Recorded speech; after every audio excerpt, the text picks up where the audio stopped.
Where have I been? Well, that's a great question. In the last 4 years outside of YouTube, so much happened. I graduated college, moved back home, and struggled finding a job as most fresh out of college adults do. I battled with finding stability, earning money, saving money, depression, anxiety, finding motivation, then suddenly, my year of struggle was over. I was riding the high of a good year when 2024 started, and that's when life hit me in the most gut-wrenching way it could. My mom died. Every high has a low, or in this case, a rock bottom. While I won't explicitly share the details of what happened with my mom, I will share my thoughts and emotions because this is for me. This is my grief. My life is forever changed.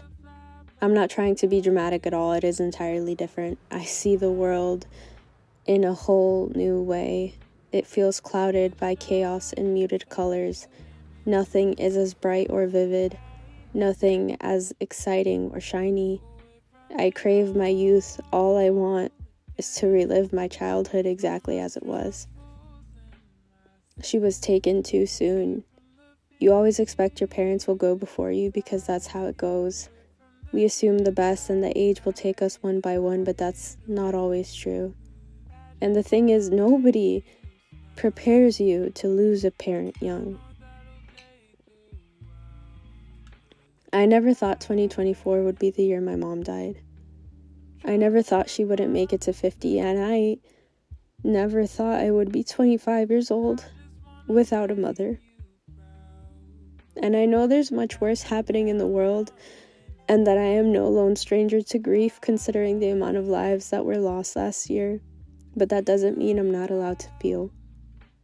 And what I've felt mostly since graduating is guilt, anger, sadness, happiness, joy, peace, and loneliness. Unlike most people my age, I think I've always known who I am and what I want to do. I've always felt so sure of myself and what would be. I thought the only thing that could stand in my way is me. And I mean, I am right. I'm the only one who truly gets in my way. But life never hesitates to throw its curveballs at you when you least expect it. At first, my break from YouTube was due to too much course load. I was taking 22 credit hours my first semester senior year. Then my break was due to my instability. Then it was because I was too busy, because I managed to find 2 jobs, which I have been working for the past 2 years and counting. The truth is, I fell in a dark place watching my mom struggle when I moved back home from college. I wanted to help and I tried, and yet I couldn't do it all alone. I'm no stranger to loneliness, but this particular feeling of loneliness was like no other. It felt like I was grasping at straws. I tried to scream. I tried to keep calm. I tried to signal every help me sign there was, and yet there I was alone. I can't say nobody listened because they did, but nobody truly knew, and I guess that made all the difference because all anyone would ever tell me once she died was, I didn't know it was this bad. At first, I didn't know how to take these comments. Am I supposed to care that you didn't know? My mom is dead. Then I felt angry because, what do you mean you didn't know it was this bad? I tried to tell you, and that's when I knew I was an island. Despite my efforts, nobody knew because I was the only one who lived with her. I was the only one who truly saw her in pain and struggling, the only one who was truly impacted by it because there was nowhere else for me to go but home to try. Everyone else got to say, oh, Amari is just being dramatic, and turn the other way.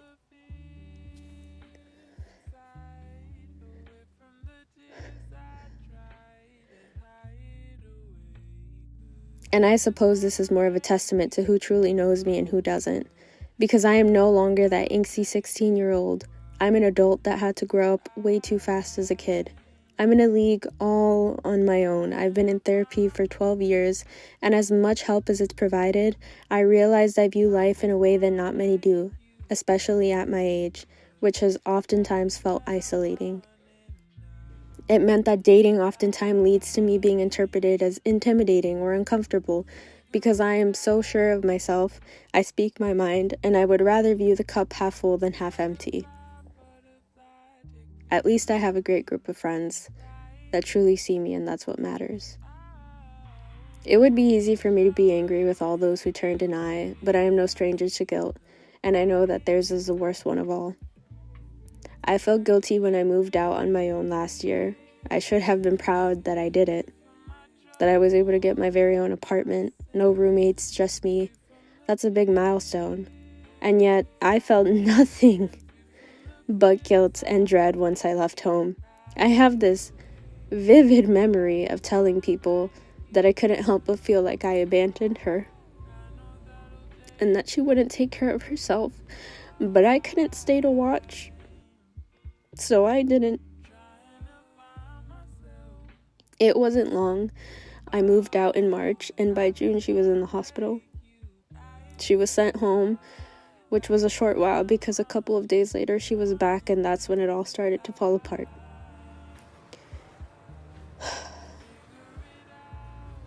My dog got sick around this time, so I ended up taking a leave of absence from my jobs. My family was there with my mom every day while she was in the hospital. I don't think she was ever truly alone unless visiting hours were over. I quickly became a mess of anxiety and guilt. I wanted to be there every day, and I couldn't. I still don't think I've fully forgiven myself for it, but I couldn't face her and my family and maintain their perky attitude that she would make it out and recover. I had felt it for a while. I felt it when I moved out. I'll never know how, but I knew. I suppose it's because I lived with her and understood truly just how bad it was. I decided it'd be best that I stay home and take care of my dog and go in when I had the courage to face them all and the hope that she would make it. Similarly, I don't think my mom wanted to be seen when she was in the hospital. She didn't want people to see her as she was. She didn't want them to know. I had struggled with this when I had tried to ask for help. I knew it was what she needed, but felt like she may not forgive me for it. She didn't die alone. My family and I were there in the room. We watched as her rest turned to her last breath. Although I'm glad she was surrounded by love and family, I will never forget that day. It replays in my mind often, like it's on a loop, every detail, every decision I had to make since she chose me to make them. My entire family looking at me, waiting for my decisions when all I wanted to do was disappear into each tear I cried, or shrivel with each gasp of air I took.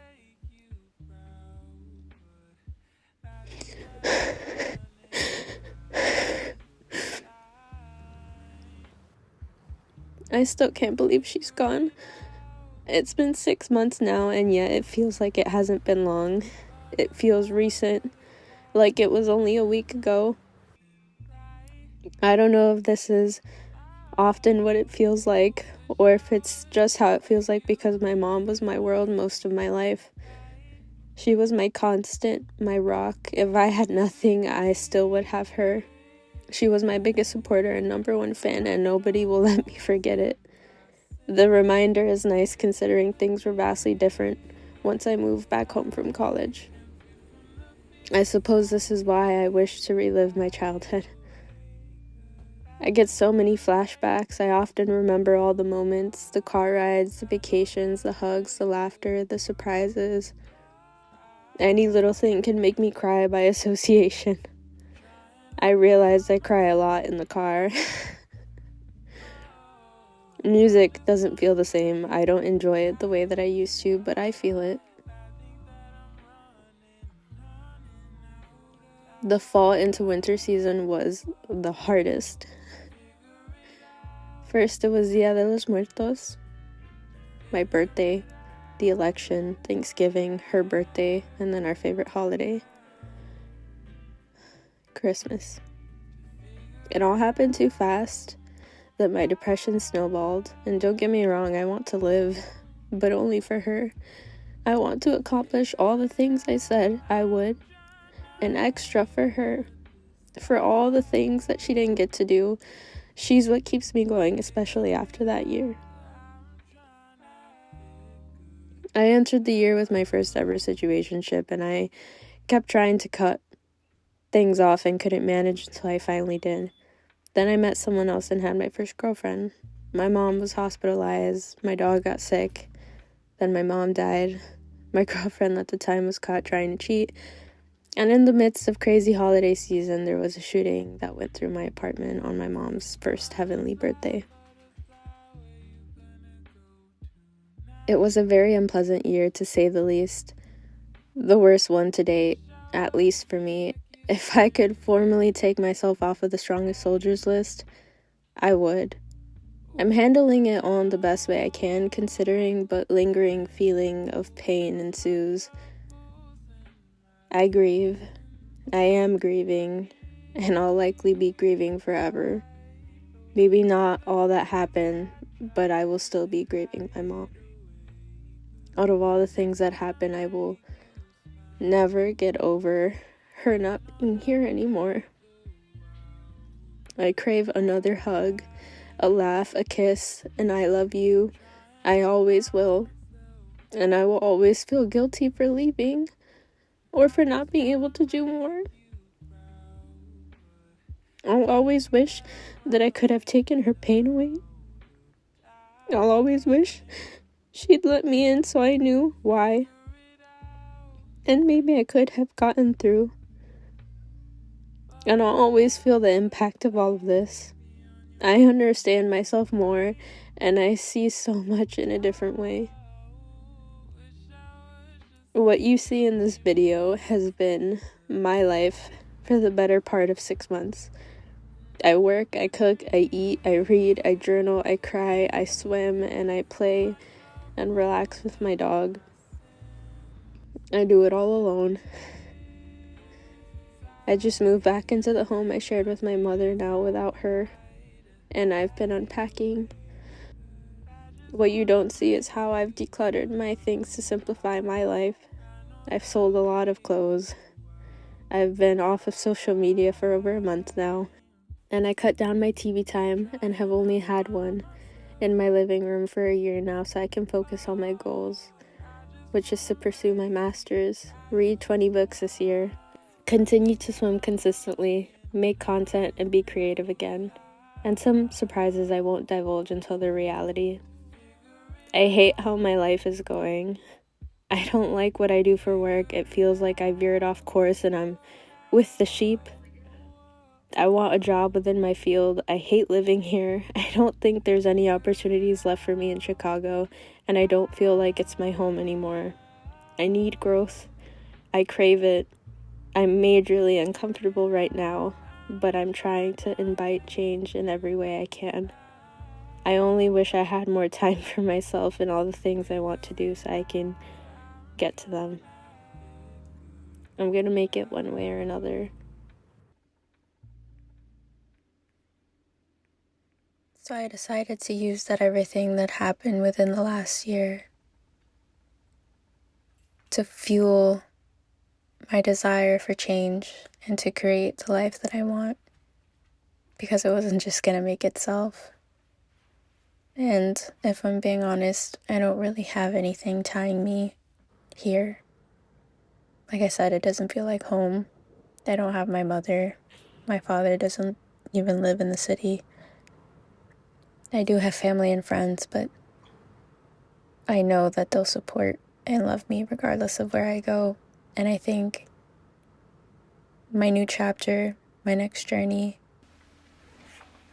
really just has to be ultimately what I make it. And I'm tired of hiding. I'm tired of conforming to society's ideas of settling and comfort and stability. I think I would much rather have a life of instability as long as it meant that I'm happy and I do what I want with my life. So here's to spreading my wings and grieving all at the same time.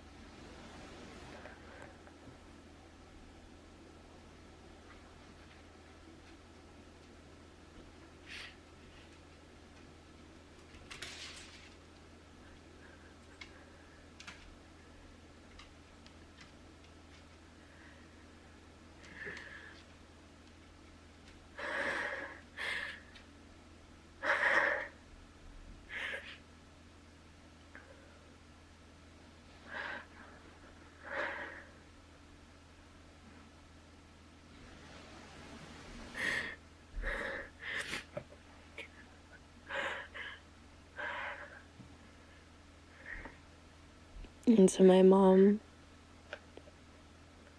I love you. And not a day goes by that I don't think about you.